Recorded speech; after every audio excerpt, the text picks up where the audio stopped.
that we should be giving our women some alleviation. The reason we have so many disgruntled women is because we treat them that way, that creates that atmosphere. So the food is important. Now if you've got a woman that's cursing you while she's cooking your food, that's going to have an impact. You wonder why I have indigestion, or, you know, she's saying, Allah yugassar umruhu. So we have to eat good food. Now the meat, I'm going to mention something about meat, because this is part of the secular world, is to turn people into meat consumers. Because meat is very profitable. And if you study the history of the Western peoples, their history is a history of literally destroying sheep people for cattle. You can read that. There's a book that I recommend for you to read called Beyond Beef by Jeremy Rifkin, which is a history of cattle. Now there is a hadith sahih that the Prophet said, لحم البقر داء وألبانها الشفاء. This is a sahih hadith. The meat of the cow is a disease, and the milk is a healing.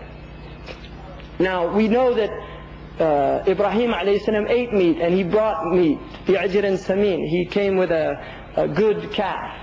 And the meat is definitely, beef meat is permissible. But eating beef meat continuously brings on many diseases. This is absolutely confirmed in medical science. They have no doubt about the deleterious impact of particular beef meat, which has a great deal of fat, but it literally hardens the heart. Now there is a tradition from Sayyidina Ali saying, beware of much consumption of meat, because it pulls rahmah out of the heart. And in one tradition said, yuqassi al-qalb, it makes the heart hard. Now it literally does that physically. It destroys the elasticity of the heart, and oxygen does not get to the heart.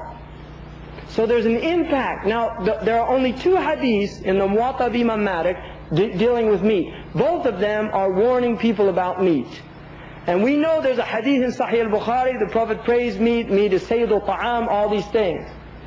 But the Prophet, according to Imam al-Qurtubi, لم يعتمده ولم يبحث عنه إن وجده أكله. He did not take it as his staple diet, nor did he seek it out. When he found it, he ate it.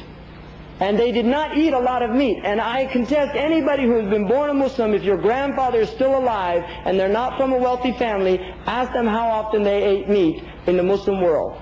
People literally, I know Yemenis who told me in Yemen they had meat maybe once a month, twice a month. Some people only on the Eid times. And then when they had meat, they just used to be literally hardly any sprinkled on the food. Now the other thing is, traditionally the Muslims did not eat beef. It's not a traditional meat of the Muslims. The Muslims ate sheep. But the beef eaters, in fact the British have the beef eater. That's literally a British in the army, right? They have the beef eaters. And literally these people force beef on people, longhorns. In America, they killed the buffalo to make way for the cows, for the cattle. Completely wiped out. Millions, over 25 million buffaloes were killed in order to destroy the economic basis of the Native American nations. But they also fought and opposed the sheep farmers, because sheep farmers are humble according to the tradition of the Prophet. The ones that follow sheep, they learn humility. This is a hadith. And that's why the Prophet said that there was never a prophet except that he looked after sheep. Now beef creates arrogance. People that literally raise beef can become arrogant. So this American thing is beef, Texas beef, steaks, all these things. But read that book. The other thing, they fill it with massive hormones and steroids and all of these things. So it might be halal if it's sacrificed, but is it tayyib? And this is something you have to ask yourself. Halal and tayyiba. Eat halal and pure, tayyib. And that means pure in all of the aspects of it. And taba, one of the things of taba is to be good. Imam Malik says in the Muwatta that Umar said, إِيَّاكُمْ وَاللَّحَمْ فَإِنَّ لَهُ ضَرَاوَةً كَضَرَاوَةِ الْخَمْرِ. Beware of meat because it has an addiction like the addiction of wine. People get addicted to it, and then people don't thank Allah. Meat is something that when you eat it, it should be a blessing and a gift that you say, Alhamdulillah, and you teach your children that. But if they get used to it every day, Ibn al-Hajj says, don't give your children good food every day with like idam, what he called idam. Get them used to having food that's not always really tasty and all these things, so that they are thankful and grateful and appreciate what they have. This is tarbiyah of the Muslims. You can see this in our book. That's a book from the 5th century of Islam. So this is important. Really, as food, of eating healthy food and raising our children on healthy food. And then the next thing that follows that is medicine, because there is a secularization of medicine as well. The medicine, you have the military-industrial complex, you also have the medical-industrial complex.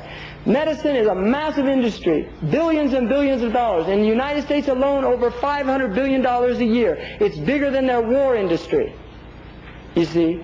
And they have massive conflicts of interest.